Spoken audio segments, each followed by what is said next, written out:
بسم اللہ الرحمن الرحیم۔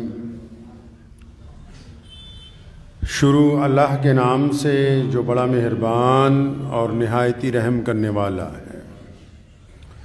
تمام حضرات سورہ فاتحہ اور درود پاک پڑھ لیجئے۔ اعوذ باللہ من الشیطان الرجیم، بسم اللہ الرحمن الرحیم، الحمد للہ رب العالمین، الرحمن الرحیم، مالک یوم الدین، ایاک نعبد وإياك نستعين، إياك نعبد وإياك نستعين، إياك نعبد وإياك نستعين، اهدنا الصراط المستقيم صراط الذين أنعمت عليهم غير المغضوب عليهم ولا الضالين آمین۔ دروشی پڑھیے۔ اللہم صلی علی محمد وعلی آل محمد کما صلیت علی ابراہیم وعلی آل ابراہیم انکا حمید مجید۔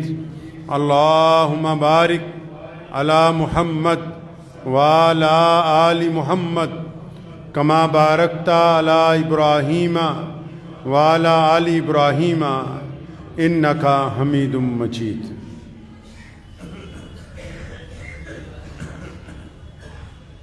اللہ کے پیارے نبی حضرت محمد رسول اللہ صلی اللہ تعالیٰ علیہ وسلم نے دنیا سے ظاہری طور پر پردہ فرماتے ہوئے جو بات کہی، امت کو جو وصیتیں نبی علیہ الصلاۃ والسلام نے فرمائیں، ان میں ایک بات نبی علیہ الصلاۃ والسلام نے یہ فرمائی کہ اپنے ماتحتوں کا ذکر کرتے ہوئے فرمایا کہ اپنے ماتحتوں کے ساتھ صلہ رحمی سے پیش آنا۔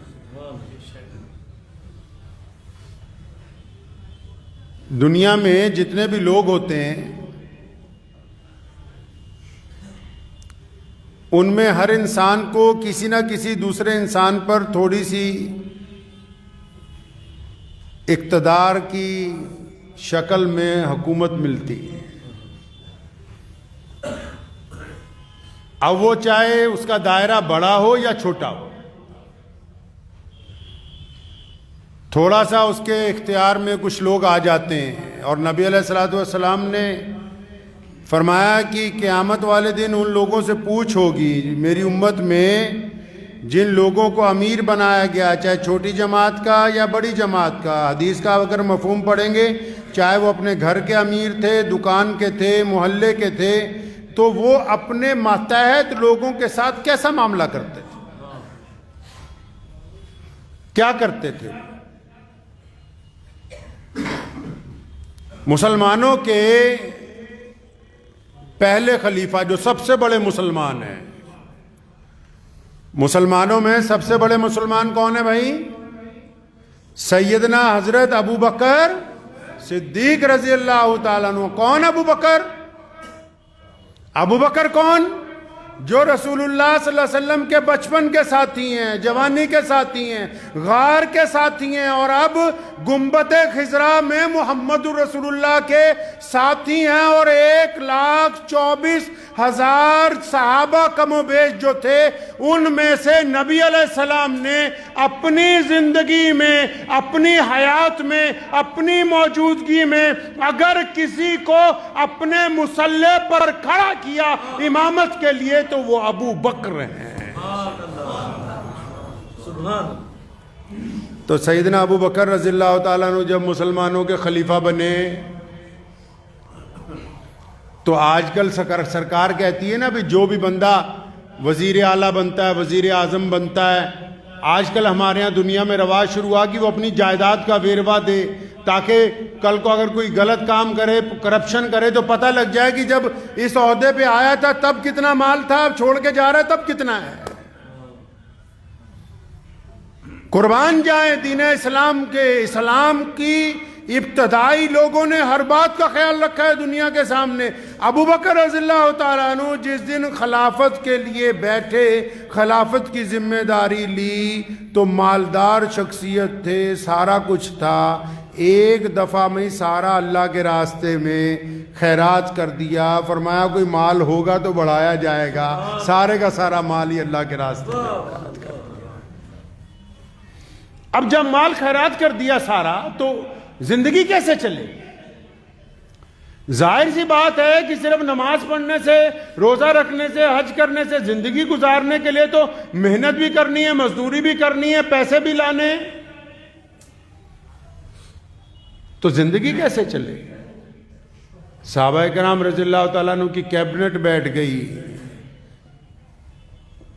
یہ واقعہ ان لوگوں کے لیے مثال ہے جو اسلام کو جاننا چاہتے ہو تو وہ اس واقعے کو پڑھیں کہ مسلمانوں نے محمد رسول اللہ کے بعد جب پہلی خلافت قائم کی, جب مسلمانوں کی پہلی کیبنٹ بنی, جب ایمان والوں نے اپنے امیر کو امیر المومنین بنایا, تو اس کیبنٹ میں پہلا فیصلہ کیا ہوا؟ کیا یہ کہا گیا کہ جو نماز نہیں پڑھے گا اس کے درے ماریں گے, یا یہ کہا گیا کہ وقت پر زکوٰۃ دو, یا یہ کہا گیا کہ اپنا پاجامہ ٹکنوں سے اونچا کرو, یا یہ کہا گیا کہ داڑھی ایک مجھ سے لمبی کرو؟ پہلا فیصلہ ہوا کیا؟ پہلا اعلان, پہلا نوٹیفیکیشن آج کی زبان میں جس کو کہتے ہیں, پہلا دستور العمل میں حکم نامہ جو پہلا ہے پوری کائنات میں جب خلافت مسلمانوں کو ملی تو پہلا فیصلہ کیا ہوا بھائی؟ پہلا فیصلہ یہ ہوا کہ ابو بکر کے پاس رضی اللہ تعالیٰ عنہ کے پاس کیبنٹ پہنچ گئی ساری. کون؟ سیدنا عمر بن خطاب رضی اللہ تعالیٰ عنہ, سیدنا عثمان ذی النورین رضی اللہ تعالیٰ عنہ, مولا علی کرم اللہ وجہہ, حضرت ابو عبیدہ بن جراح رضی اللہ تعالیٰ عنہ, عبداللہ ابن زبیر جیسے مفسر قرآن پہنچ گئے. یہ وہ لوگ ہیں جو شروع کی ابتدائی کیبنٹ میں تھے. ساروں نے خلیفہ کو گھیر لیا کہ یہ کیا کیا, سب کچھ خیرات کر دیا, کھاؤ گے کہاں سے, پیو گے کہاں سے, تمہارا گھر کیسے چلے گا؟ خلیفہ نے بڑا خوبصورت سا جواب دیا کہ لگا بات تو تمہاری بھی ٹھیک ہے کہ گھر کیسے چلے گا. سیدنا ابوبکر صدیق نے کہا پھر ایک کام کرتے ہیں نا.